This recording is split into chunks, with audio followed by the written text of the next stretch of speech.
your hand if you're under 25. Wow, that's more than half the room.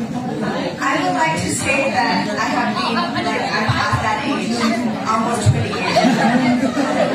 So I would actually I could be your mom, my age. But I'm still here. I was a media creator as a media creator. I was a film producer for a while. I have always been a writer for a long time. I have published over 10 books altogether. So if you want to ask me random questions about filmmaking, about movies, series creation, or book creation, even painting, you can shoot your questions at me. You can also interrupt and raise your hand if you don't understand anything. And please make sure that this is a very casual and hands-on workshop. This is not going to be like a lecture where I speak to you. I expect for you to kind of shout back. Or even you can disagree with me. You can even say, hey, Ajahn, why are you so old? Like, this is outdated. My students, I teach in Dharmasaroja as well. They say that to me all the time. Said, Ajahn, Nat, your examples, Facebook, nobody uses it anymore. We don't even use TikTok anymore. And then my students say, what do you use? We use Spotify to communicate with friends sometimes, right? So you use different channels. That is okay. So first question, have you guys ever created media? You nod your head. How many people have created your own channel, video, or clip? Raise your hand. Every group might have someone. Okay, be brave about it. So you kind of know something already. And the reason that you're here together is pretty much the evidence that you do something grand. Because you don't know how many applications we got. I asked your team, the team that organized the event, they said they got over just about 1,400 applications. You are here. You are chosen for a reason. So you have to believe your own voice. The first thing you got to be doing is to look into the mirror and say, hey, you're doing something good, you're here. You're going to be a media creator. Be confident, about yourself. About yourself that you're going to do something great. Not for just yourself only, but for the broader society. Okay, great.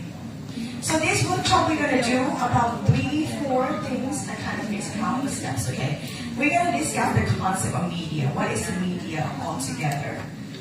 It could be a little bit theory, but you should rely on some theory before you create something. That's the basic foundation. We're going to discuss media and message. We're going to discuss the definition of good media and bad media, right? We're going to discuss media with integrity. We're not going to walk out this room not knowing what integrity is, because this is the borderline. A lot of things out there I'm going to say in the media these days, not even on Facebook, TikTok, or whatever channel you're in, a lot of fake news. We have to be able to detect that, right? So you don't have to be the police to know. As an active citizen, you should know what is bad media, right? So, and then I'm going to teach you a little bit on how to build and how to produce and also pitch at the same time. Because some of you know how to produce, but if you produce in your own desk or in your room, but you don't know who to talk to. You walk around and you hope that one day money is going to fall from the sky and say, hey, you are talented, I am God, I'm giving you 1,000 baht, 10,000 USD for cash to make movies. That's not going to happen. The real world out there, you have to be brave. Even though you're not, you're kind of shaking on the inside. That's cool. Everybody's shaking on the inside. I am. I have been shaking on the inside too. But you have to be able to step up and say, hey, I own this project. I want to pitch to you. You're going to give me money. I'm going to manage that cash. I'm going to make an impact to the world. That's the kind of thing that we're doing.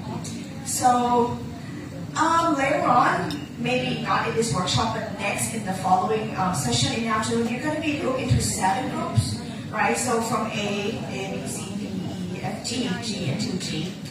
And last session, of course, you can ask me Q&A. About me, I was a documentarian. Most of the job that I do in the past has always been on filmmaking for human trafficking, filmmaking for drugs and crime, and environmental issues. I wrote poetry books, and my background in filmmaking has been with the Mega Film Studio. I worked for Marvel for a few projects. Did Marvel Studios. That was shot in Thailand, and we did a mega project in Don Mueang. We shut down part of Don Mueang section of Don Mueang Airport, transformed that into Karachi Airport in Pakistan. That was near Yorat, right? And that was a part of the airport. There was a fake fog in Pattaya. So we did a lot of that shooting. So if you think that if you're in Thailand and you cannot reach internet media sources, Korean movies, American movies, a lot of them are shot in Thailand, and you can be hired as a local producer as well. You can do a lot of things in Bangkok. Bangkok is not just a Thai city, it's regional, and it's reached abroad in Asia Pacific, and everybody comes here for filming. From our studio. So that was me. The kind of like this is Peter Farrelly. Peter Farrelly won Oscar in 2019 for his film Green Book, and he was filming in Thailand for one of the films that from Apple TV called The Greatest Beer Run Ever. It was about Vietnam War. So also many movies, even though it looks like Vietnam, it was filmed in Thailand. The two guys there, they were also Oscar winners from screenplay writing from the Green Book as well. So I was supervised by them in their team when they were filming in Thailand for a short period, about a few months. Learned a lot. What I'm saying is that this is not about earning an award or anything like that. What's deeper is that if you are here, we're here together, and you get to learn from the right places, from the right people, you learn fast. Some people walk slowly, right? It might take 20 years, 30 years, lifetime to step from ground zero up to the sky. But if you learn from the very best people, you kind of jump up like that. Your life is going to be elevated quickly because you learn the fast way.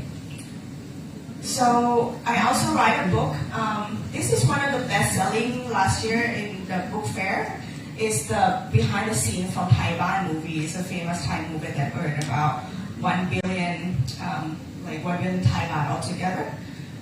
So, just to give you a little background that you can ask me any question. Even if I might not know everything, I might go back home and also ask my friends for you.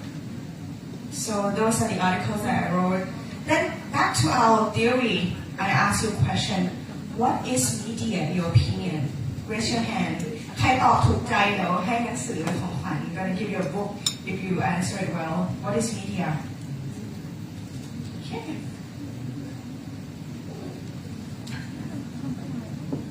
ขอตอบเป็นภาษาไทยนะคะให้พี่ก้าวเขาแปลคือมีเดียค่ะถ้าตามทฤษฎีของตามทฤษฎีของพวกนิเทศเนี่ยเขาจะบอกว่ามีเดียมันคือเหมือนเครื่องมือในการพาสารจากคนหนึ่งไปสู่อีกคนหนึ่งนะครับ ใช่ I think you're right. Okay, round of applause. Any? Okay. So I think media is genuine. Media is content and stuff people produce and put out to the world. And that could be anything. The word media is in for all of itself, like writing, making music, film and TV shows and series and news and even more. The media is the whole internet basically. The media is like the news and like the stuff and so on. Like it's basically what's out there and put out for you to watch by everybody in broad senses. Thank you. Perfect. เลิศมากเดี๋ยวเอารางวัลให้ก่อนนะคะ Unfortunately, I don't have English books, so I'm gonna just give in the Thai books. Okay.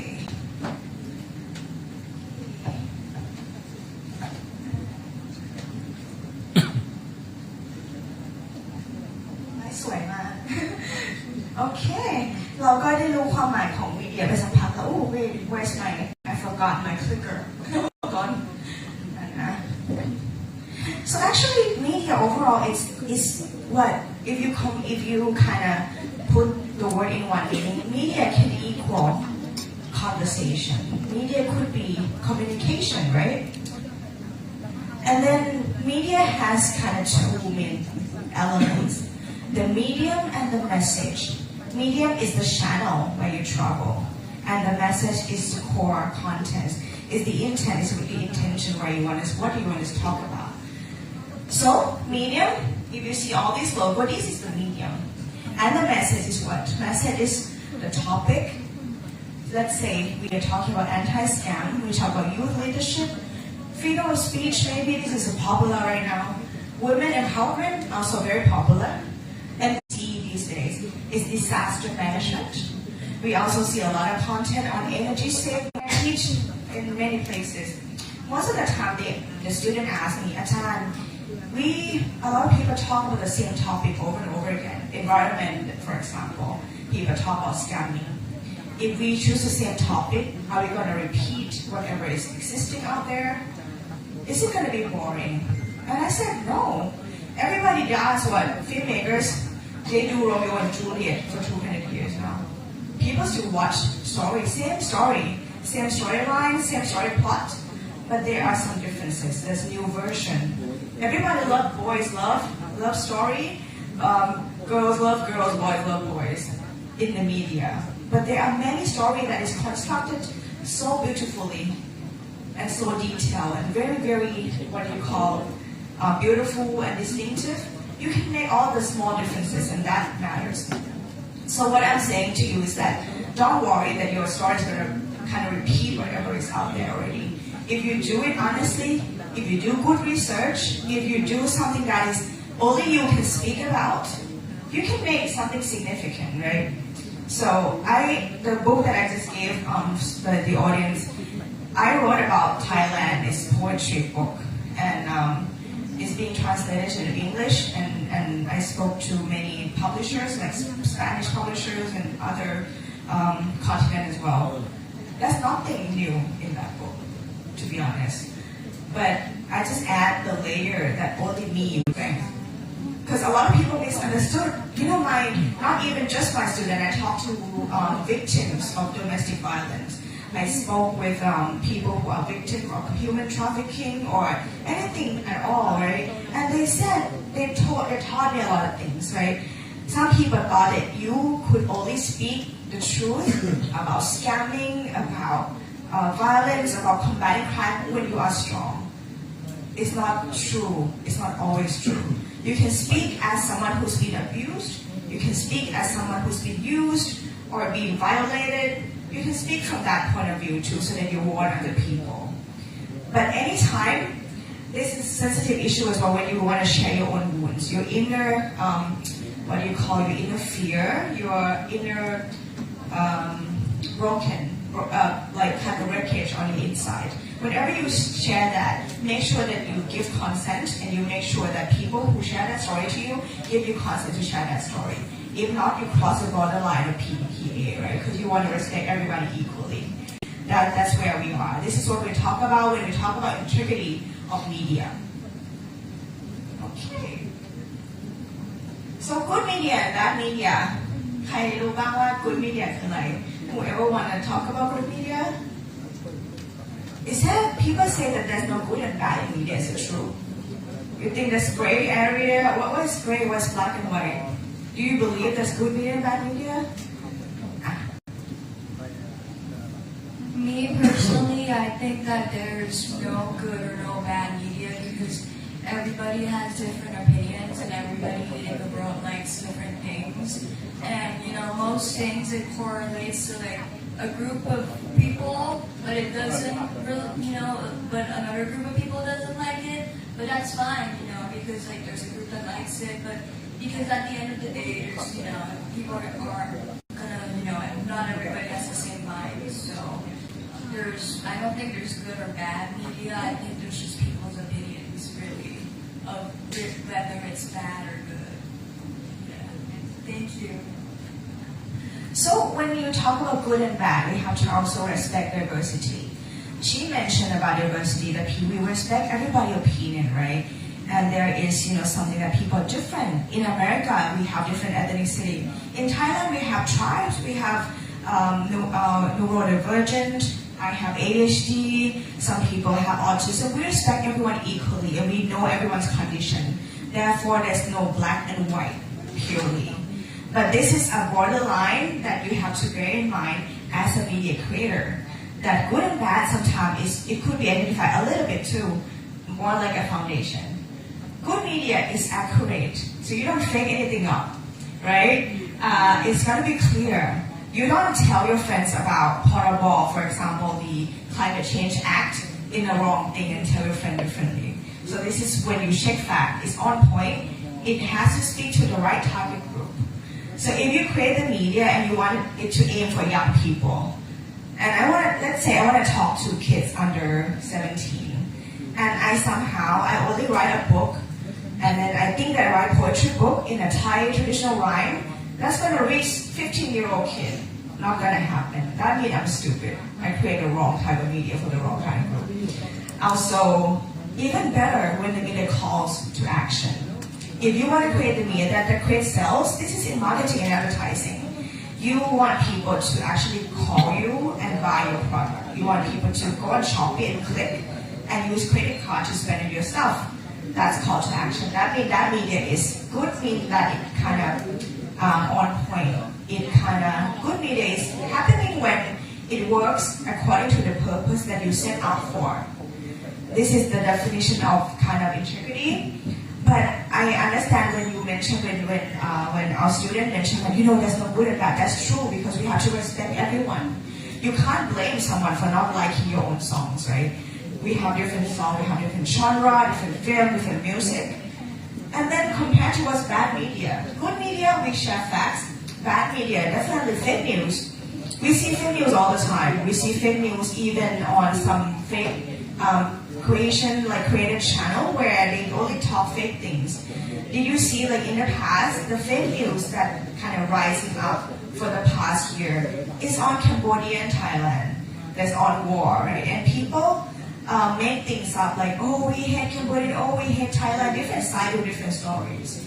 Do we want to be that side of story or do you want to hear that more? No. If we see fake news, some people share and comment. Oh, I hear that this is wrong. Don't do that. If you share fake news, it even get regulated even better, even more. So you shut it down, you close it or you block their account. That's what you do for the fake news. Fake news sometimes it destroy our future. Last year, we have a lot of, in the media, in the US, and anywhere in the world, kids start to commit suicide because of ChatGPT or some AI that say, hey, I have mental illness, I worry, my girlfriend left me, my boyfriend cheated on me, my parent doesn't like me, they don't understand. We still complain a lot of things to the AI. And AI didn't have the brain, they don't have the ethics or the moral to tell you, come on, love yourself, right? AI don't do that originally. So when the kid asks, should I kill myself? It kind of have the tendency to say yes to everything that you say. In the past, though, that was about a year or two ago. So this is bad media. It communicates for you to destroy your future. We're not going to go that direction. So that's kind of borderline on that. Good media give you good foundation, good education, good insights, speak to the right group of people that you want to talk to. Good media, diverse perspective, respects people. We talk about we're here together, different nationalities. We respect our own culture, also respect other people's culture, and we hear different voices. When you hear different voices, that's when you create powerful media because the voice is everything. You understand each other more. Meanwhile, you can communicate better. You can even sell more. I'm not talking about selling in terms of cash. I'm talking about when you say selling, you can talk about selling in a way that you sell your ideas. You sell beauty. You sell something that's beautiful, meaningful for the public. So, of course, when the bad media destroy future, killing people, violent, all that jazz, the good media building better future. You see possibilities. There are different things when, I don't mean that good media would always give you hope, because sometimes even false hope is what? It's dishonesty. If you're a kid and you're unemployed, you tell me, Atan, can you give me, I'm a first jobber, I want to earn 100K immediately. Can you give me a job? And I say, I want to be kind. I say, yeah, of course I can. I'm creating what? Fake news. Fake hope for younger generation. I would say differently. It could be harsh, but it's true. I say, hey, you only make 10K after what? At least 5 years. Normally in Thailand or some country, you could earn more. But in general, I just checked the salary for Bangkok. Average salary for Bangkok is 18K per head per month. So 18K, that's the average. And you want to earn what, 10 times more or 10 times or 5 times more than that. You have to be realistic. So I'm saying that if you're a good media, you don't create false hope either. This is the pretty much good balance. So talking about accuracy, you have to be precise and clear and honest, but also you have to be artful in the way you tell your stories. You know, in Romeo and Juliet or in any love story, the boys and the girl, they don't just say to each other, hey, I love you, like from the beginning. They have their own way of saying love. The art of storytelling, this is what is coming in the world that we face AI. Because AI would say anything that's too direct. Humans are not that direct, to be honest with you, right? Like, if I fall in love with someone, I don't just go and hug them and say, hey, I love you. Nobody does that. It's really rare. I would just, if I like someone, I might give them a book. I might feed them like nice tea. I might cook for them. This is the language of love. When you create the media, you pretty much have to be accurate and you have to good intention. At the same time, you're not very direct about storytelling. You have to find your sweet spot in storytelling. And storytelling, in a human way, this is something that AI cannot replace you ever. We need that, right? And people, I checked the news this morning, I read on the news, in sanok.com and many news sources. They say that everybody should learn Chinese because Chinese is the core marketing language, economic language. You can earn more, you can be secure in your career. I agree. That is the human language that you should learn. But the other language, if you're lazy, Chinese too difficult. I'm not very smart, so I'm going to skip Chinese. I'm going to encourage everyone in school to learn storytelling. You should also learn visual language, visual communication. You know why? Because visual communication is universal. If you see something, you see rose, this is nice flowers, right? Instant is the language to speak to you, to your brain, instantly. You don't need to translate.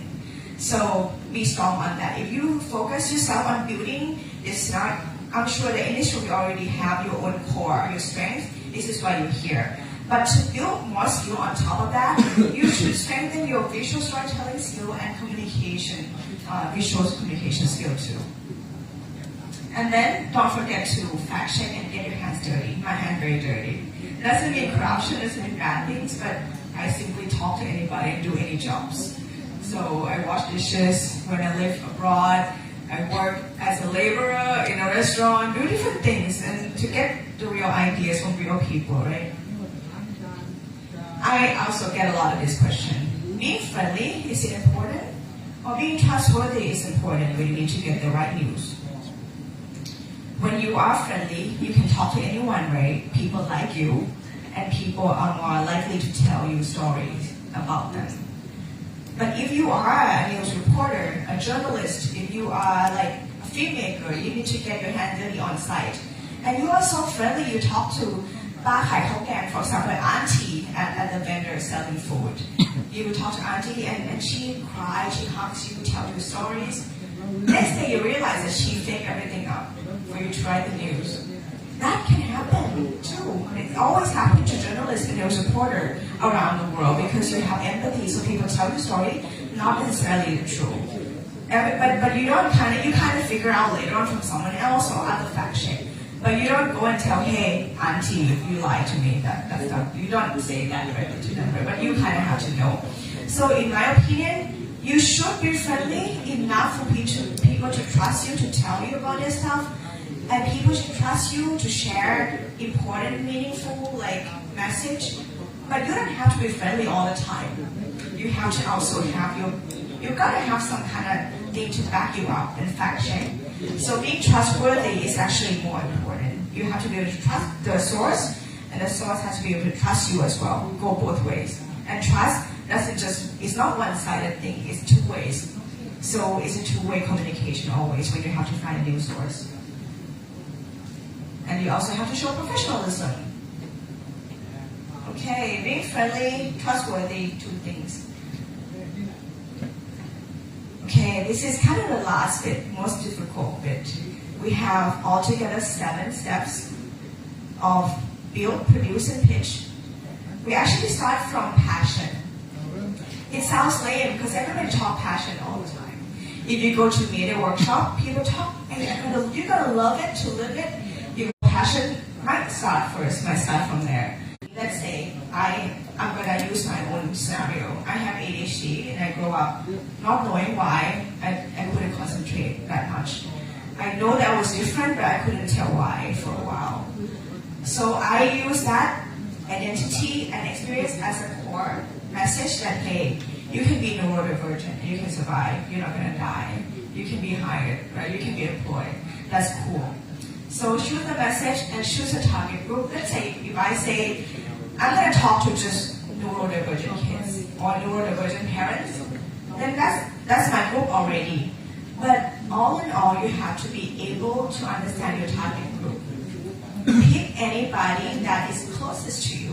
Where do you live? What do you eat for food for lunch? Where do you go to school? Because some people, most of the time, the most common mistakes in young and emerging media creators is that they choose the wrong target group in the first place. They might imagine, because they read a newspaper, it's over. I think the thing that is different from your generation and my generation is that you are over flooded by information all the time, real time. And you are kind of surrounded by statistics. And the stat would say, hey, this group of people, this group of market is going viral. This group of market is expanding, right? But the expanding market doesn't have to be your target group if you don't understand it. Emerging market at the moment is the elderly because we're in the aging society right now. Not just in Thailand. Thailand's aging society. Japan has long been that for decades. Indonesia is also having like rising numbers of aging society. But if you don't understand, you don't have a grandma at home, you don't have to do that.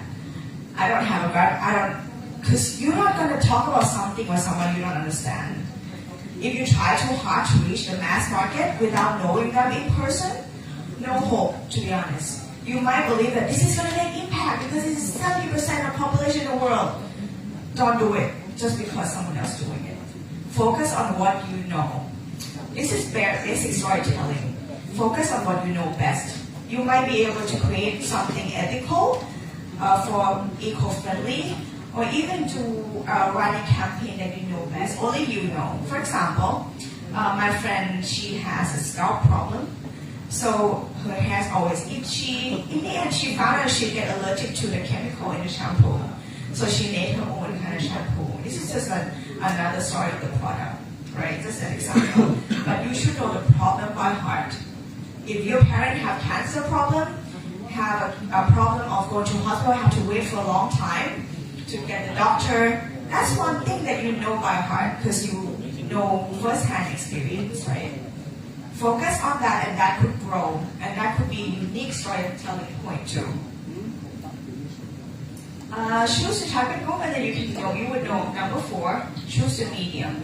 Just like what I mentioned earlier, that like, hey, if I'm 40 something, I want to talk to younger generation, and I use Facebook. I fail by default. Nobody uses Facebook under 15. Like you guys, even under 30, you don't even use Facebook anymore. People use X or Spotify or different channels. So choose channel well. Target come first, and channel come later. Medium is what? Okay, choose the medium. Medium is what? Medium is either you choose to do a book, write an article, make a video clip, a film. This is the medium, and then choose the channel. And then start building and producing and pitching. Number 6, this is the most difficult part because when you build with your friends, your team, you know everybody well. But once everything starts to go public, you have to care more, you have to kind of have second layer, you have to filter the action. That this is going to be for the public, not just for you yourself. So when you involve other people in the room from everywhere, right? So that means you cannot be young and soft anymore. A lot of people get not even abused, and online attack, online bullying, that could make everything worse for your mental health. So save yourself in a way and be careful when you publish anything. And then when you produce and then you pitch, who understands pitch? Who knows what? Has anybody had kind of experience in pitching?ใครเคยไป pitch บ้าง pitch project to get funding? Yes. Okay, งั้นส่งใหม่ hand when can you tell your experience? You first.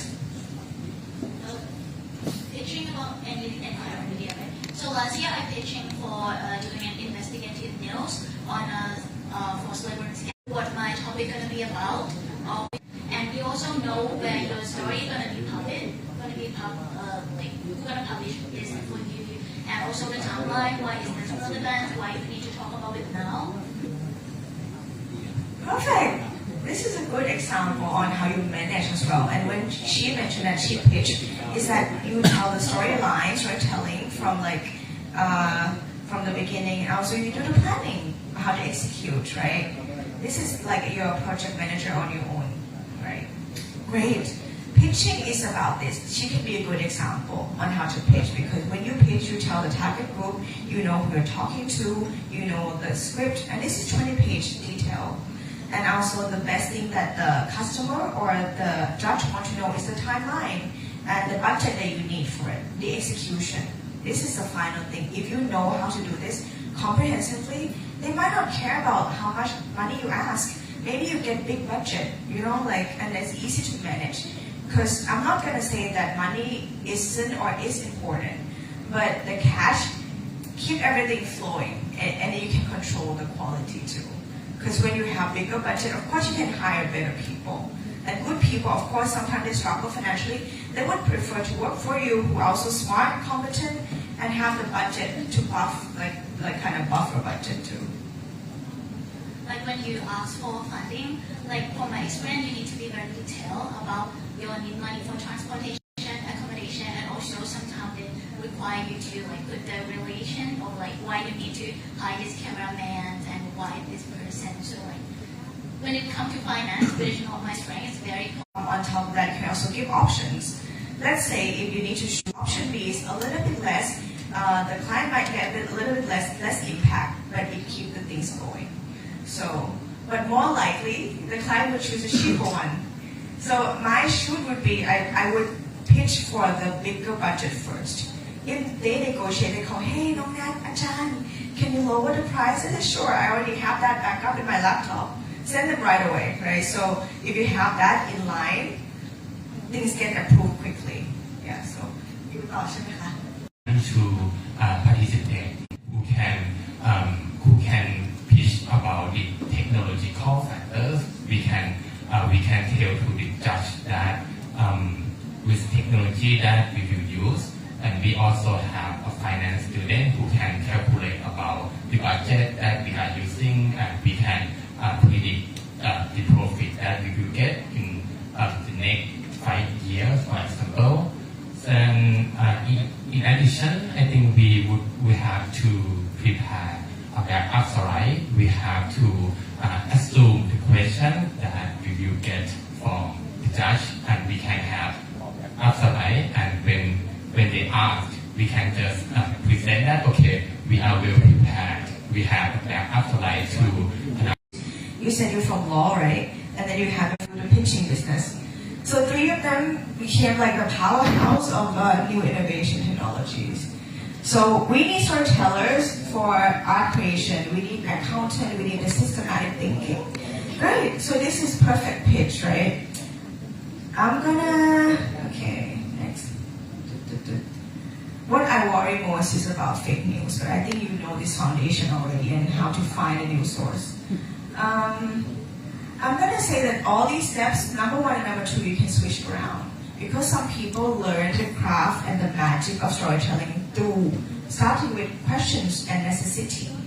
For example, some people, they didn't want to be poor, but they are poor. They were born in poverty. Some people didn't want to talk about domestic violence, but they end up in a family where they have domestic violence. So they start from that really bad experience. When you start from that, you can kind of step up from that too.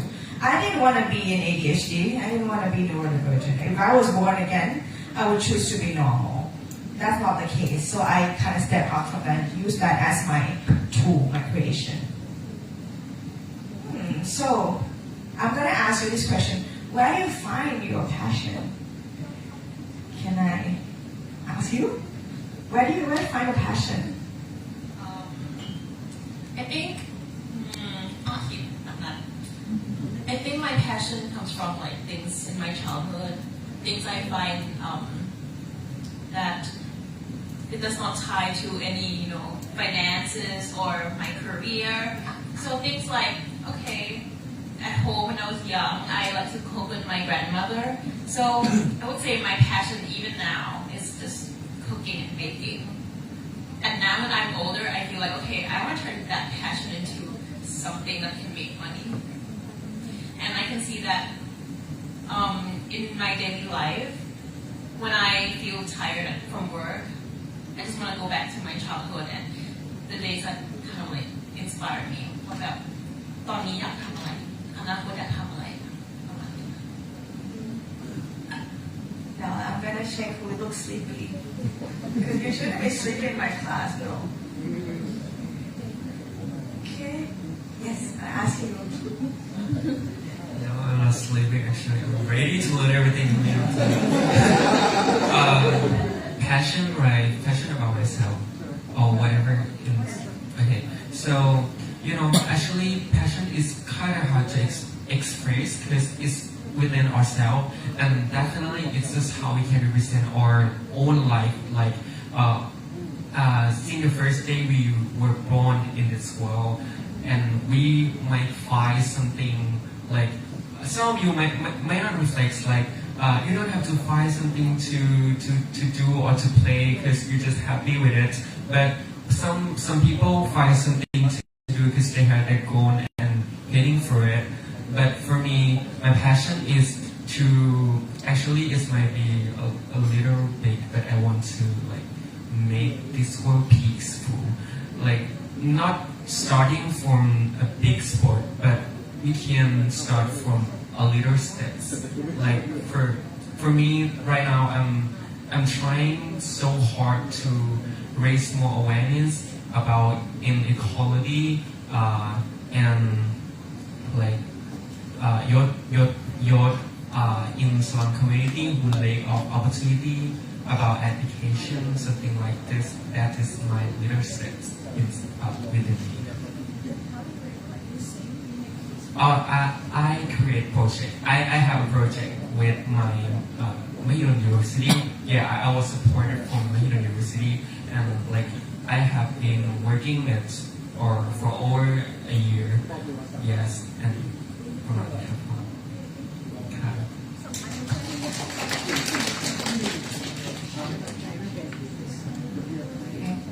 So to talk about passion, we might have the different pathways where we start, where we end, and then we might find another new direction when we're exploring other activities.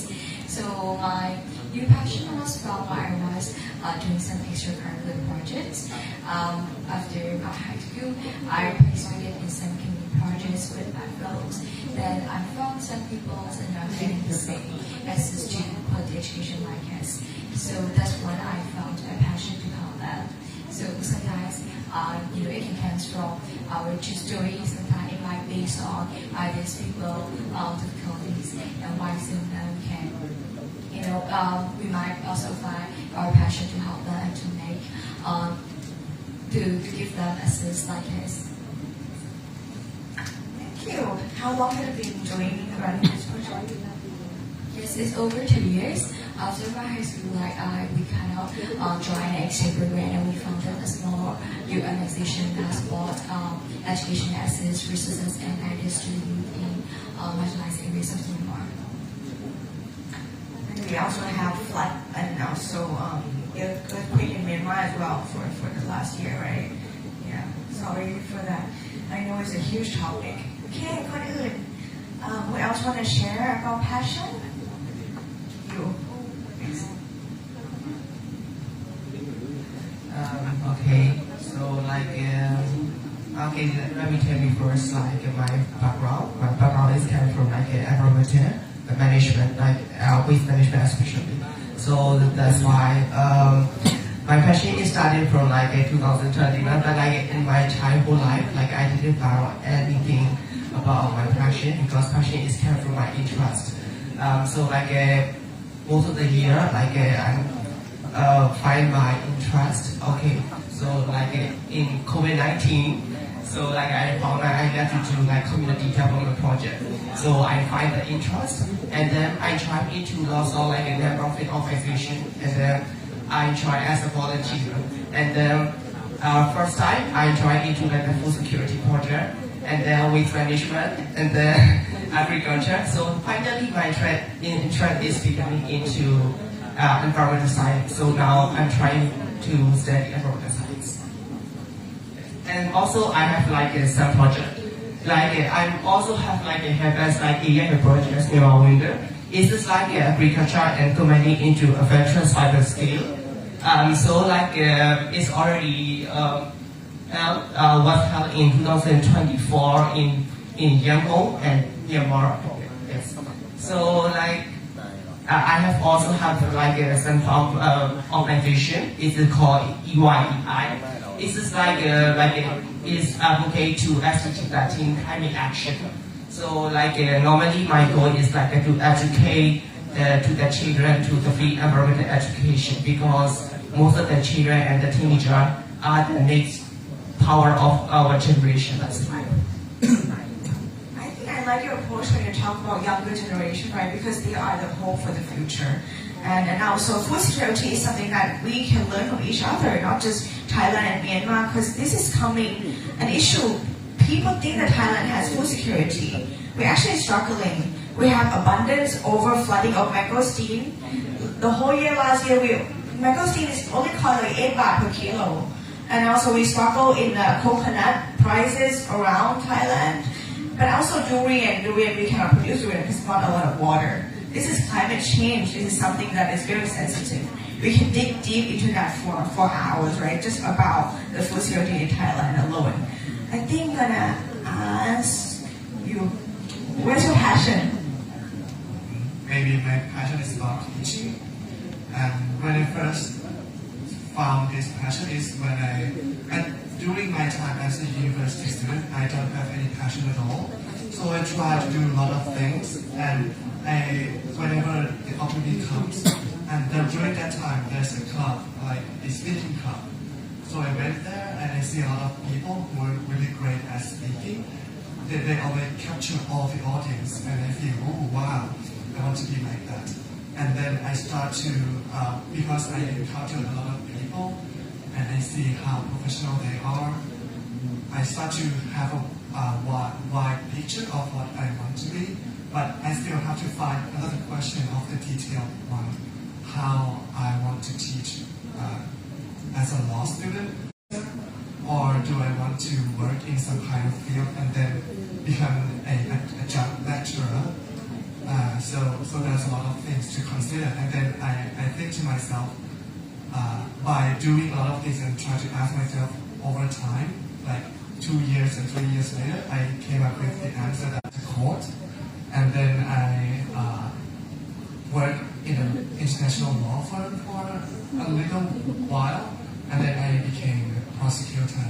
So I try to do all on the side, so when I had a chance in the future to teach, so I can have all the experience from all fields to train the student, not only the theory, but also the experience and also how to think, how to become a good lawyer. So I'm still in an ongoing process because I'm still trying to learn everything I can. So when I reach that goal, I can do the best as I try to be. This is a very good approach, because when you want to be more like a practitioner who can teach students on the practical things, then you try everything yourself. This is first-hand experience that you can share to anyone. Thank you for sharing. You? I agree with him. Like my passion, I feel like passion is such a big word, and it could change to like I kind of found my passion from doing activities like this. So like I try to do like lots of things and experience lots of things to make sure that is that my passion or not. I mean like this could change and this could be a lot of passion. But for me, passion is not just like you feel like you like it, but it will be better if you like it and you try to like do something with it, like try to like be a part of that organization or like learn more of that content, for example. So yeah, that's what I mean for passion. And it might not be that easy to find passions, or you feel confused like, is that my passion or not? So it might take time to learn and to think twice, like if that is my passion or not. It's no pressure. If that is not your passion, you can change as well. So like yesterday, we have the opportunity to learn about human rights, right? And I feel like, okay, this is very interesting. If I could work with doing that, would be great.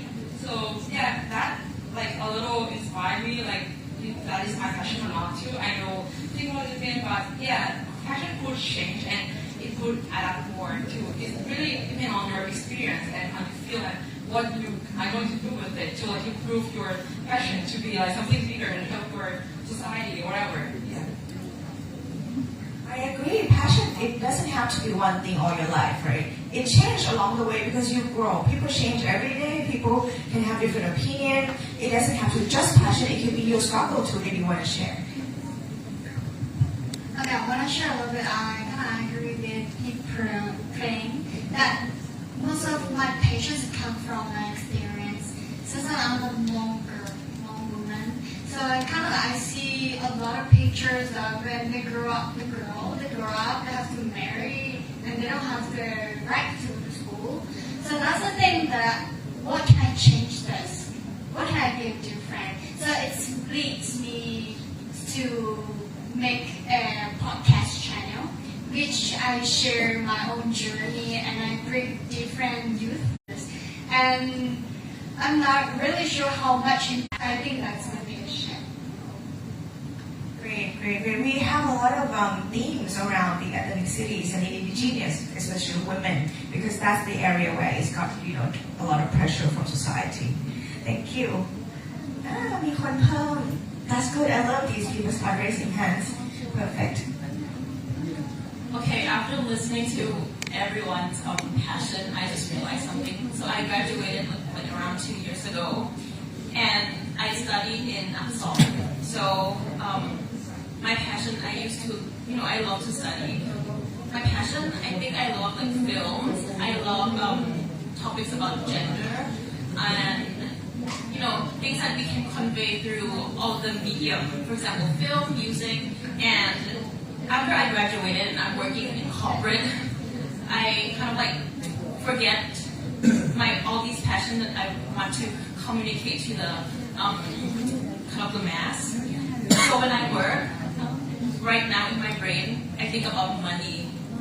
Like it's very money driven. It's very client targets driven. Like what is the KPI, ROI, and such. So I feel like, okay, how can I link these two? I don't think realistically it's really hard to translate that type of passion into like corporate like brands. So I think it is my duty to kind of like maybe do something about it. Maybe not on like a big corporate level, but what I can start doing like personally, I think, to kind of maybe like drive change. I think that's what I want. Happens to most of the people in the world. The key to this is to manage your own time. If you work full time 5 days a week, that's the money side, and on the weekend you can work on your own personal volunteering project too. I think I'm gonna wrap up. Thank you. For me, passion is coming from my mind, like peace, when helping the other or when seeing the benefits that I have done. When I was young, I'm kind of the person who have many hobby and very interesting thing to test and to try on when I get older. And also my dream come true right now because after I finish my high school, I try to test my hobby. Like I try to learn music and other things like graphic designer and other things outside of my career. Like I'm kind of the healthcare professional, but my interest is opposite of my trying to find. But the thing I found myself is my passion not come from like getting much money and getting other things, but the one thing is a place that my work is benefit for others.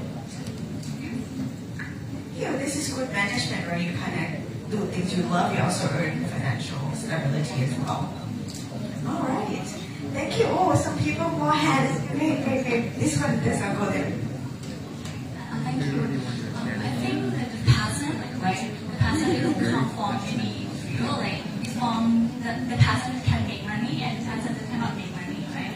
So when I found my passion in like Thai community advocacy, I do a lot of field. I do a lot of things until that's what I want to say.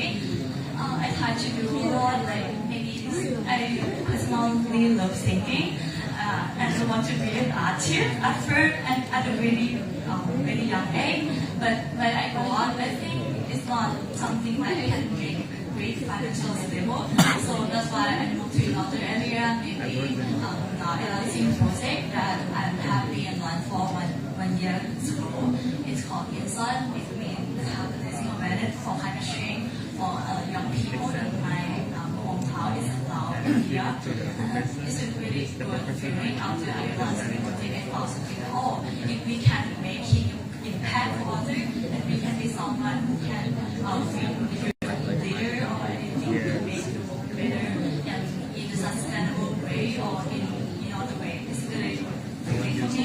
So it inspired me, and in the future maybe I want to be a key entrepreneur or something to another time.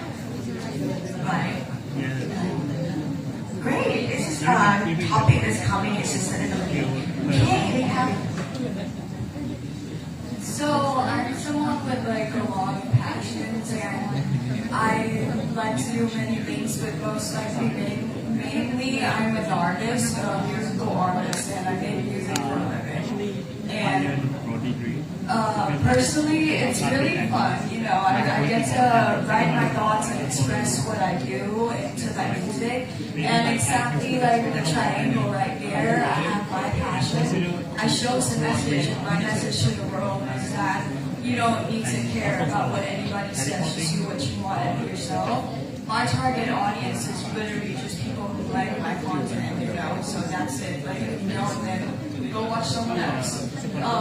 Literally, the medium, the channel, and then start producing, pitching by that. For me, with my passion and music, it's, you know, like what we said earlier too, while opening at first, that you can't just say, I want money and go just fly out the sky and be like, you know, there and that. But I definitely think that if you have a passion towards something and you're like you really want it enough, you'll chase it no matter what, you know, like, seriously, like if you really like something enough, you'll not stop the passion and chase it no matter what anybody says, even though you will have like a secondary thought of like, oh, I'll do this and that too. Because me too, I'm a musical artist, but I have a clothing store and a nail shop on the line. So I do have business and money coming in other ways too. And sorry if I talk so long, but for my music, I am making money from it, and you'll be surprised. You'll go look on my Spotify and Apple Music. You'll be like, holy shit! Excuse my language, but you'll be like, oh my god, you got like 20 listeners, 50 listeners. How are you making music? Or my most peak is only 200 listeners, and the thing is that it's pretty easy. You know, I'm literally making like $5 off my music, and this is from like all of my songs. I have 12 songs that make only $5. Okay, that's crazy. I'm not Travis Scott, but like, okay. My conclusion is that, you know, my passion is I like to make music, and I'm really focused on my thing, and no one's going to stop me no matter what. So I may be doing something else, and it's okay to, you know, take a break on your passion, because right now I'm not even like, I'm not even focused on my passion. Like, I'm mainly I'm like doing my nails. yourself and stuff, but like, you should just focus on your passion, and whatever you like to do, just do it, and whatever you feel right is right. Like everybody's got their thing. Round of applause. Thank you so much. Thank you. Thank you everyone for sharing. And this is beautiful personal stories and different aspects as well. I understand. I agree with you that nobody can stop you if you have the passion. And also, nobody will tell you have to have one passion all your life. That's not true. People think that if you have different interests, you have a conflicting personality. That's not true. You're people with multiple talents. That's perfect. Some people cooking one day, next day they're dancing, next year they're singing. You can do different things, different years, but you have to, if you choose one thing as a passion focus or a project, you have to focus on that for a particular time, right? Let's say last year I focused on writing a book, two books last year. So that was done. This year I don't write anymore, I pause writing. I put that in the drawer and I do something else. I come out teaching again. And like Nong Ann Lada has said, she said that she have do different things. You have your nail line on the side, you do fashion, you earn money from there, but music is the passion. You go on with that and you express yourself through it. Some people, they are born with artistic identity or you need expression. When you express yourself, you feel connected, and that's when you grow and you feel energized even more. Some people can't live without expressing themselves, me included. If not, I wouldn't be writing or making art, right? But some people are okay with not expressing. But in this room, I assume that you define your meaning through creation and through expression. So that's already good. I think we're in the right room, that we can share a lot of things. And every time I talk to a big group of students, my age or even younger, everybody have at least 3 interests, at least 3 passion. And they would ask questions like, is it going to be conflicting with the brand image, personal branding, or how people receive you?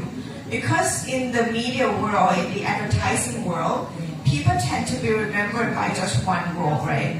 Say you're prime minister, you're an athlete, you're an artist, or like Lisa Blackpink, a clear example of how she's a really good dancer, right? She's not going to be on screen cooking. So people ask that question too. Is it conflicting? Not actually, no. Sometimes people remember you as you. Sometimes people remember you as, if your name is Michael, remember Michael, he does everything. That's cool too. So be yourself, don't be afraid, and try different things until you kind of grab something out of it. Okay. Next, this one is kind of like for discussion over, we have about 20 minutes left. In the afternoon, this is 6 table, right? But in the afternoon, we'll be grouping people into study groups. So you can start thinking about, how to group yourself. Now, it's pretty much a question time. You have any more questions or anything to share? Luwa, any ideas that you want to share? I'll get on this. We actually been through this already. It's a little too basic. Tomorrow, though, in the afternoon and tomorrow, you're going to be pitching about the project you want to make. You also, in a group of 7 groups all together in this room, you have to make decision what topic you're choosing, what message. They know the amount of cash they expect to get from to execute the project. So you pretty much have to have that too when you start pitching. Okay. An example. Common mistake about any media in the world is about this. Is about saying that I want different. Because you know that Rose and Jenny has actually different target groups. Lisa and Rose is different as well. Her fans different. A lot of boys like her, not a lot. If you go and check her stats, 70% are boys, only 30% girls. So she has a sexy smile, nice catch, nice body, right, and nice voice. A bit hot. See this guy? Majority of have you clear target group and gender as well. If you watch, you're the minority. Yeah. So teenager might go watch it, but about 30%. Yeah. So I'm on the winner side here. Me, I would book the ticket far in advance and go with my friends. So that's the older generation thing. This movie, I love it. If you know Aung San Suu Kyi and watch her stories, raise your hand. People from Myanmar, of course, right? This movie was shot in Chiang Mai and in Chiang Rai, yeah. Chiang Rai, around the northern region, all shot in Thailand by one of the film companies I used to work for. And they cleared out all the space and then made the land become looking like Myanmar, even though it's Thailand, right? But anyway, if you know this movie, you're probably 40 plus or 50 years old. Also, you probably are Burmese, either Burmese or Thai, or related to Southeast Asian, right? The public has a small specific group in this room. Only one, 2, 3? Why? I mean, do you read it a lot? And why? I mean, yes, I can, because Bangkok Post is one of the media that I can trust. So I choose to subscribe that post. So maybe on Instagram, on Facebook, or on the website. So every news that like, maybe in Thailand or around the world, I can like check it out like from that post. So because I think Bangkok is, I can the news, but Bangkok is one of the one that like, okay, I can trust this one. But normally, the main target group for Bangkok Post is universities. Yeah, so Jula subscribe for the staff, Dharmasaroja subscribe for the staff, and a lot of corporate company that work like a foreign companies working in Thailand, they subscribe for their staff too. Not a lot of individual subscriptions. I subscribe to it because I teach, so I want to know the clear language in terms of the government or business side too. So, but most of the readers are over 30 years old. If you're under 30s and reading it, you're under minority. Okay. They all have clear target groups. And people told me a lot, hey, what is the first thing you think about when you're going to pitch? You have to close your eyes and be able to imagine the faces of the judges. No point to pitch. Because you don't know who you're talking to. Imagine if you are you're going to go to beauty contest, Miss Universe, Miss Grand, Miss World. First thing you know, you go on the news, you Google who's Ann Jakapong, right? Who's Nawat, right? On the news. If you see the face, you see the judges, then you can act accordingly. You can adjust yourself to their standards, to their own beauty value. If you're gonna go and pitch blindly, no point. At least if you can't see the judges' faces, you have to know the rules, the standard. You play the game, you follow the rule, but keep the balance of your own creation. Be honest with your content, know your content really well, be honest, be creative, be yourself, be bold, but also understand who you are speaking to. Okay. Oh, this one, if you have my slide, you can watch it later. I don't want to show it in class. It's on Pete Farrelly. Peter Farrelly is the one that I used to work for a few years ago. He won the Oscar for the film Green Book in 2019. And he's a very, very good teacher. So even on film set, during lunchtime, he would be sharing how he tells the story through writing. And through writing, he always writes from his own experiences. Of course, he has a research team. The Oscar-winning people, they don't do anything alone at all, ever. Like if you see people winning Oscars, 100 people behind them, right? They always have a research team, a really strong executive team, good marketing team, strategic team to help them plan. But what they have really clear, the reason they are the forefront, they are directors or they are the screenwriters, is because they have a very, very clear vision.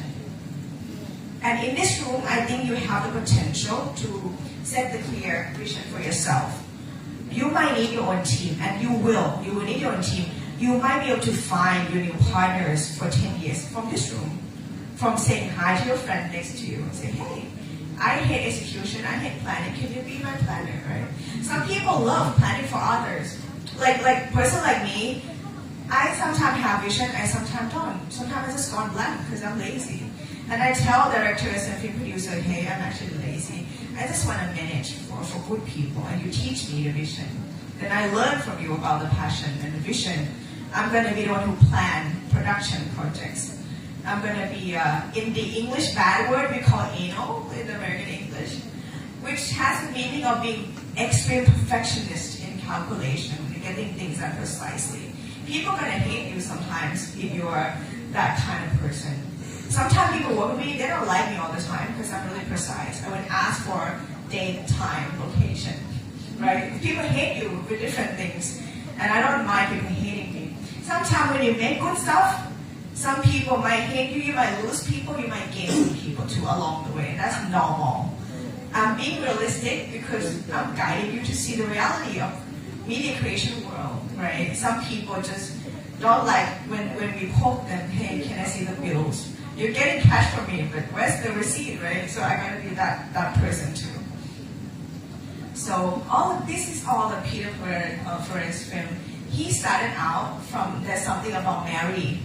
That's a movie, really old movie that only me and some tutors. And he started to get a lot of funding from that movie on and on. So he doesn't manage money by himself.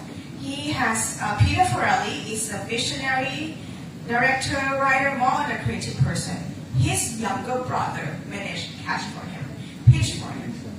What I'm saying, rotate. This is how things are gonna work out in any creative field in the world. Filmmaking, series, writing, animation. They work this way as well. Have you watched the movie animation Elemental? Raise your hand if you have. Yeah, Elemental. It's animation, right? The guy who wrote and directed, he's a Korean, the son of migrant workers from Korea who fly to the US. He's like Korean American. So he used his own experience to write the whole story. He doesn't execute himself, he only do creative stuff. That's on the side. Okay, Wes Anderson, this link you can also watch at home if you get the slide after this. This one can be shared. I'm not sure how, but I think the team can send it to you guys later on. There's a technique to learn from the past. Most good storytellers, they use their own experience. So they use a technique where pull from the past, build the world. Build the world meaning that convey the story in a way that people understand your view as well. Not just you telling them the story verbally, but show the vision, right? And then you have to calculate like the storytelling vision, the picture, make it cool. Wes Anderson is a really good example. For half an hour when they hand you the microphone. In this room, you already know how to find the spot or two, but make sure that every frame is clear. Luckily, you have AI. These days, if I want to pitch my story to judges, I would make every frame by ChatGPT and tell them what to do, frame by frame, and you can have really, really cool looking, not like that, but similar, it communicates. This is a real example from real storyboard from different movies. I think this is Batman. Forrest Gump. Yeah, Forrest Gump. You can see Tom Hanks. Some of you don't know Tom Hanks anymore. Sorry, I'm old. Anyway, Alien. This is from real Asian movie. This is the movie Get Out using black and white and frame like that. If you watch the movie, I think that's all for me. No more. I think this is the conclusion for my presentation before we go to lunch. I'm not sure if the embassy or the team want to say anything to conclude this session, but I'm done. And you can also poke me for 2 days. Today I'm still here. So if you have more questions, you want to ask or different things, you can. I think we are in a good hand from the experience, good coaching, so she can be with us the next day, right, for the pitching. Yeah, thank you so much for a very impressive session on the experience. And we know about our passion, right? Because everyone of us here got to express themselves, which is a very good foundation for every work that we're going to do. And you can see the example here, the mix between passion and professional career, which is very successful, right? Okay. So now it's time for lunch break. We're going to come back